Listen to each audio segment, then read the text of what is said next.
একটি ঘরে বাক্সবন্দি প্রায় 400 সাপ। কেউটে, গোখরা, চন্দ্রবোরা, বিষধর এই সাপগুলো এখন আর আতঙ্কের কারণ নয়, বরং জীবনের রক্ষাকর্তা হয়ে উঠতে যাচ্ছে। চট্টগ্রাম মেডিকেল কলেজের ভেনম রিসার্চ সেন্টারে চলছে সাপের বিষ নিয়ে নিবিড় গবেষণা। দেশের বিভিন্ন অঞ্চল থেকে সংগ্রহ করা হয়েছে এই সাপগুলো। এমনকি ডিম ফুটিয়ে জন্ম দেয়া হয়েছে সাপের বাচ্চা। 6 জন কর্মী তাদের আদর যত্নে বড় করছেন। আহারের জন্য এখানে রয়েছে ইঁদুর ও একদিন বয়সী মুরগির বাচ্চা। লক্ষ্য একটাই, সাপের বিষ থেকে জীবন রক্ষাকারী ওষুধ তৈরি। 15 জন গবেষক দিনরাত কাজ করছেন এই প্রকল্পে।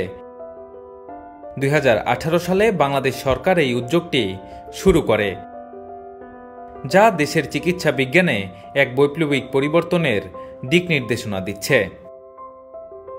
বিশ্বজুড়ে প্রতি বছর 1,25,000 মানুষ সাপের কামড়ে মারা যায়। বাংলাদেশে এই সংখ্যা বছরে প্রায় 6,000।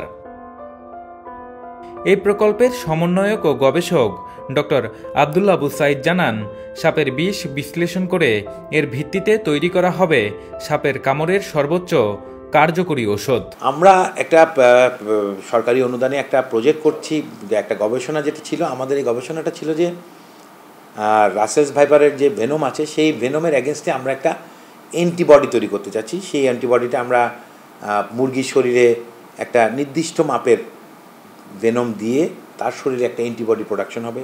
সেই অ্যান্টিবডিটা মুরগির ডিমে ইয়ক থেকে আমরা অ্যান্টিবডিটা আলাদা করব। সিমিলারলি গোটের শরীরেও আমরা এই ভেনম দিব, ভেনম দিয়ে তার এগেনস্টে একটা অ্যান্টিবডি তৈরি হবে, সেই অ্যান্টিবডিটা আমরা সংগ্রহ করব। এবং আমাদের উদ্দেশ্যটা ছিল যে এই অ্যান্টিবডিটা আমাদের নিজস্ব যে সাপ, সেই সাপের এগেনস্টে এই অ্যান্টিবডি কতটুকু কার্যকর, এই অ্যান্টিবডি আমাদের এই ভেনমটাকে কতটুকু নিউট্রালাইজ করতেছে, এই যে কাজগুলো, এটাই ছিল আমাদের গবেষণার উদ্দেশ্য। আমরা এখন মুরগি অ্যান্টিবডি সংগ্রহ করে সেটা পিউরিফিকেশনের কাজ করছি এবং গোটের থেকে অ্যান্টিবডি সংগ্রহের কাজ করছি।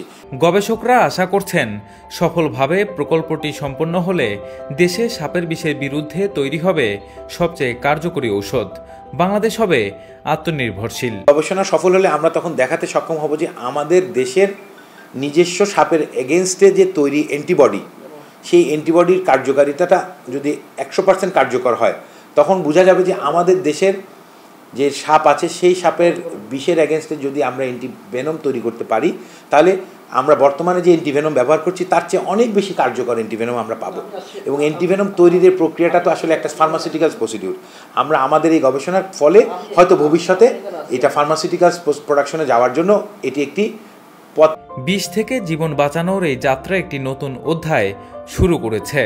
দেশি গবেষণার মাধ্যমে সাপের বিষনাশক উৎপাদনের স্বপ্ন এখন বাস্তবতার পথে।